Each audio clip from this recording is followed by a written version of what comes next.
السلام علیکم۔ Pakistan Broad casting service, ہم لاہور سے بول رہے ہیں۔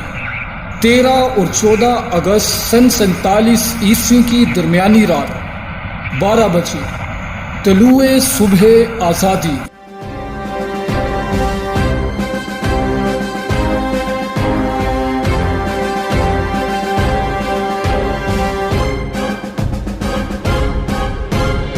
بسم اللہ الرحمن الرحیم۔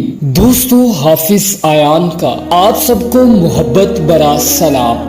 پاکستان کی کہانی 14 اگست 1947 جب ایک تاریخ نے تاریخ رقم کی، بڑے صغیر پاک و ہند کی آزادی 15 اگست 1947 کو مقرر کی گئی تھی، لیکن فی الحقیقت پاکستان کو آزادی ایک روز پہلے 14 اگست کو مل گئی، کیونکہ وائس رائے ہند لارڈ ماؤنٹ بیٹن کو نئی دلی میں آدھی رات کو انڈیا کی آزادی کی رسومات میں شریک ہونا تھا۔ اقتدار کی منتقلی کراچی کی ایک تقریب میں 14 اگست کو ہو گئی تھی، لیکن پاکستان کے ریڈیو اسٹیشن رات کے 11:30 بجے تک یہی اعلان کرتے رہے کہ یہ آل انڈیا ریڈیو ہے، جبکہ پوری قوم بے چینی سے خصوصی ٹرانسمیشن کا انتظار کرتی رہی تھی۔ اس وقت پاک و ہند کے گلی محلوں میں آگ کے شعلے بلند ہو رہے تھے، فائرنگ ہو رہی تھی، خنجر زنی جاری تھی اور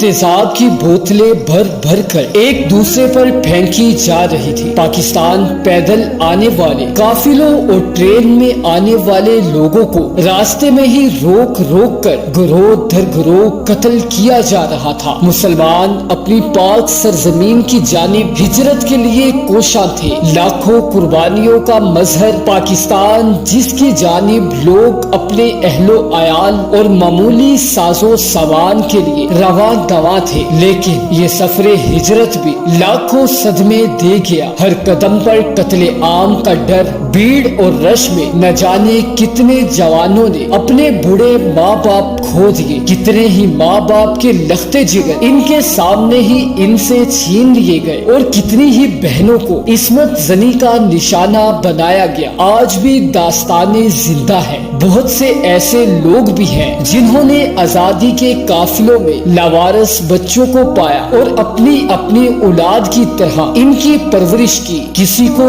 کسی کی کچھ خبر نہ تھی، بس فکر تھی تو خود کو ہندوؤں سے بچانے کی، اپنے وطن کی مٹی پر جلد از جلد قدم رکھنے کی۔ ایسے سنگین حالات میں ریڈیو کے سوا ملک میں کوئی اور ذریعہ نہ تھا جس سے پاکستان کے قیام اور آزادی کا باقاعدہ اعلان کیا جا سکتا۔ اس وقت پاکستان میں صرف 3 ریڈیو اسٹیشن تھے، لاہور، کراچی اور پشاور۔ 14 اگست کی رات تھی، 11 بجے لاہور ریڈیو اسٹیشن نے تاریخ میں آخری مرتبہ اپنی ٹرانسمیشن میں یہ اعلان کیا کہ یہ آل انڈیا ریڈیو ہے۔ 50 منٹ بعد جب 12 بجنے میں 10 منٹ باقی رہ گئے تو پاکستان کی اپنی عبوری دھن ہوا میں لہرانے لگی۔ یہ دھن پاکستان کے عظیم نغمہ نگار خورشید انور نے بنائی تھی۔ اس دھن کو سنتے ہی لاکھوں لوگ اپنے اپنے ریڈیو سیٹ کے گرد جمع ہو گئے، پرجوش، پرعزم اور شادمان۔ جب 12 بجنے میں صرف 1 منٹ باقی تھا تو یہ دھن دھیرے دھیرے پس منظر میں جا کر غائب ہو گئی اور ایک آواز ابھری۔ اب سے کچھ دیر بعد پاکستان کی آزاد اور خود مختار مملکت وجود میں آنے والی ہے۔ پھر ریڈیو پر کلاک کی ٹک ٹک کی آواز بلند ہونے لگی۔ سننے والوں کے دل کی دھڑکنیں تیز سے تیز تر ہوتی جا رہی تھی۔ پہلے انگریزی زبان میں آواز آئی، "دس از پاکستان براڈ کاسٹنگ سروس"، اور پھر اردو میں آواز آئی، "یہ ریڈیو پاکستان ہے"۔ یہ آزادی کے ساتھ ساتھ پاکستان کی نشری المیہ کی ہندی سے اردو میں تبدیلی کا اتنا بڑا واقعہ تھا کہ لوگ اس قدر جذباتی ہو گئے کہ سب ہی ایک دوسرے سے گلے ملے اور ایک دوسرے کو مبارکباد دینے لگے۔ حتیٰ کہ بعض لوگوں نے تو ریڈیو پاکستان کو ٹیلی فون کر کے مبارکباد بعد پیش کی۔ یہ وہ لمحہ تھا جس کا ہر کسی کو سالوں سے بے صبری سے انتظار تھا۔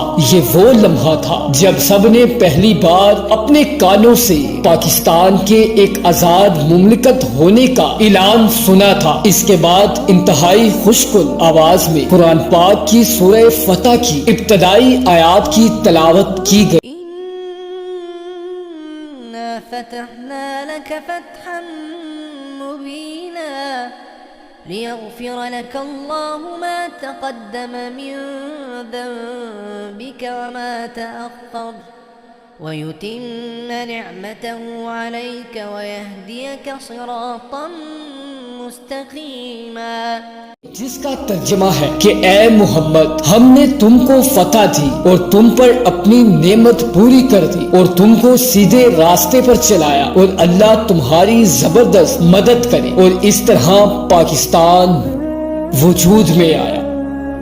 میرے محترم عزیز دوستو، ہم لوگ ہمیشہ یہ شکوہ کرتے ہیں، یہ گلہ کرتے ہیں کہ پاکستان نے ہمیں کیا دیا۔ حقیقت تو یہ ہے کہ ہم نے پاکستان کو کیا دیا۔ پاکستان نے ہم کو آزادی دی، ہمیں آزادی کے ساتھ سانس لینے کا موقع دیا۔ آج ہم جو کچھ ہیں وہ اپنے ملک کی وجہ سے ہے۔ آج ہم لوگ آزاد سانس لے رہے ہیں۔ غلامی کیا ہوتی ہے اور آزادی کیا ہوتی ہے، یہ آپ ان لوگوں سے پوچھئے جو غلامی کی زندگی بسر کر رہے ہیں۔ آزادی کی قیمت ان لوگوں سے پوچھئے جنہوں نے اپنے وطن کی آزادی کے لیے اپنے سر کٹوا دیے، اپنی اولادوں کو قربان کر دیا، اپنے عزیز و اقارب کو اپنی آنکھوں کے سامنے کھو دیا، اپنا سب کچھ لٹا دیا کیونکہ ہم لوگ آزاد ہو سکے، ہم لوگ آزاد زندگی گزار سکے۔ عزیز دوستو، اس وطن کی قدر کیجیے۔ امید کرتا ہوں کہ ویڈیو آپ دوستوں کو پسند آئی ہوگی۔ ویڈیو پسند آ جائے تو لائک کر دیں اور مزید معلوماتی، تاریخی اور اصلاحی ویڈیوز کے لیے چینل کو ضرور سبسکرائب کریں۔ اللہ پاک ہمارے پیارے وطن کو ہمیشہ اپنے حفظ و ایمان میں رکھے، آمین۔ اس دعا کے ساتھ اجازت چاہتا ہوں۔ اپنا، رشتہ داروں اور گرد و نواح کے تمام لوگوں کا بہت سارا خیال رکھیے گا۔ ملتے ہیں ایک اور ویڈیو میں، تب تک کے لیے اللہ حافظ۔